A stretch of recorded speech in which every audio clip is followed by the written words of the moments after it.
सभी आर्टिस्ट को, सेंटर में काम कर रहे हैं सभी आर्टिस्ट को। जिंदाबाद जिंदाबाद।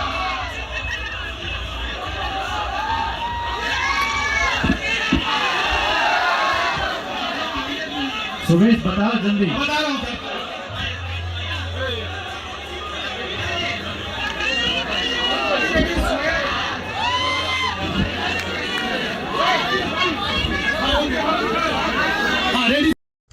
बाप रे, यहाँ पे देखिए क्या गर्दा उड़ा के रख दिए हैं यार पवन सिंह, साथ में समर सिंह और डिम्पल सिंह। जी हाँ, अभी आप लोग देख रहे होंगे जैसे कि वीडियो में देखे कि समर सिंह जो है क्या नारा लगा रहे हैं, डिम्पल भौजी जिंदाबाद। जी हाँ, मतलब कहीं ना कहीं जो है डिम्पल सिंह को समर सिंह जो है वो छेड़ रहे हैं कि वो हमारी भौजाई हैं। वहाँ पे जो है डिम्पल सिंह भी काफ़ी ज़्यादा जो है वो मज़ा लेते हुए दिख रही है।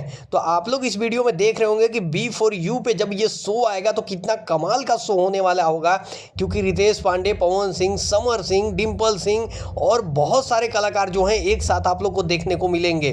तो आप लोग जो है बने रहिए इस वीडियो में और इस वीडियो को लाइक करिए, शेयर करिए। चैनल पे नए नए होंगे तो चैनल को सब्सक्राइब करिएगा, ताकि जल्दी जल्दी से जो है हम नए नए अपडेट आप तक लाते रहें। मिलते हैं अगले वीडियो में, तब तक के लिए भाई को दीजिए इजाजत। Love you.